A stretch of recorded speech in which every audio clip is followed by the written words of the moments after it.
All right, I wanted to tell you guys a little story in this unedited video.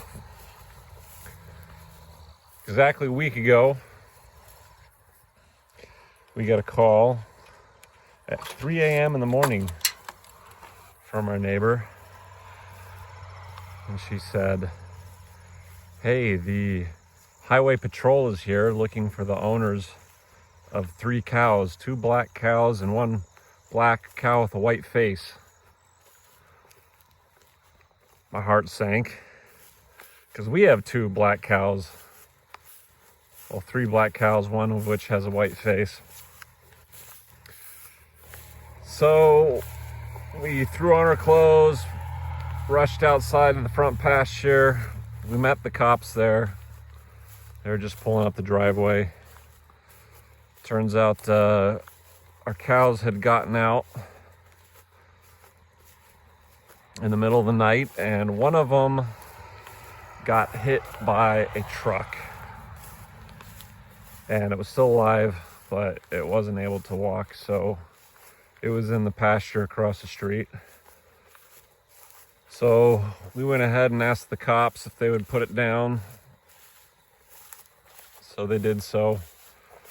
And then by this time we were like, it was about 3:30 in the morning, 4 o'clock in the morning, and we were like, what are we gonna do now? So it was still dark out, obviously. I went inside, started watching YouTube videos on how to butcher a cow. I made a plan,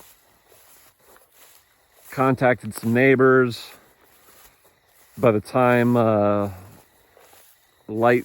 started getting light out, I met one of my neighbors across the street, and he took his tractor and helped us move the cow back up to our property. Here's where the cows got out.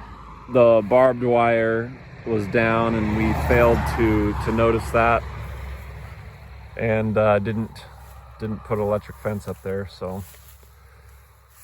but I met one of my neighbors who has a large gambrel big enough to hold a cow. Got that from him, and we moved the cow up on our property. We skinned the hide, we gutted it, and then we attempted to quarter it. We got the hind quarters quartered, but the front, we were just too exhausted. Mind you, we're trying to beat the clock here. We're racing against the clock because meat doesn't stay bad, or doesn't stay good for forever, especially on a day like that. It was pretty cool in the morning, but it was going to get up into the 70s that day.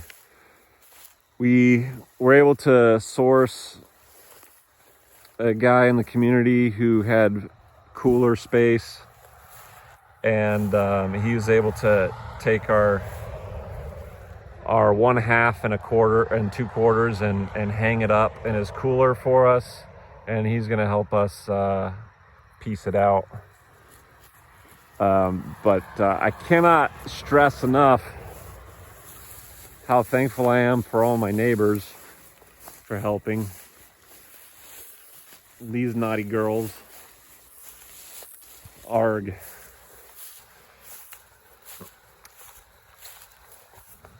But that was 1 week ago. And although we lost our investment and lost our cow, she was also very, very pregnant. When we gutted her, we didn't bother to open up the placenta to see the little calf because we knew it would break our hearts. So, but you could tell it was pretty big. It was due, within a week or two. And our other 2 cows, we're We're pretty sure one of the other ones was pregnant. That white-faced one, we're not sure if she's pregnant or not. She's not very big if she is pregnant. Well, today, Emily comes out to the pasture, and what does she see? She sees this little calf.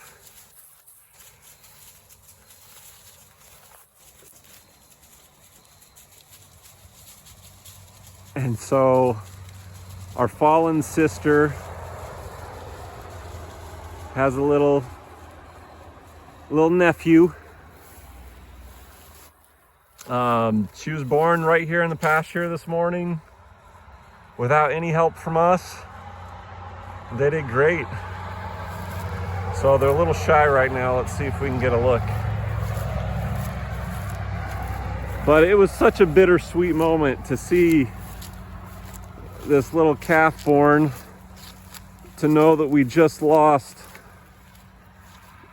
its cousin last week. But you know, I guess that's just life on the farm, and especially when you're just figuring it out as you go along. You know, these are our first cows, and this is our first successful calf born on our property. So anyway, they're pretty shy. They don't want to get too close to me right now. Anyway, just wanted to share that bittersweet moment. You win some, you lose some. Hopefully from this mistake that we made, we'll learn and won't lose as many in the future. It's never a failure if you're able to learn from it. Anyway, beautiful day.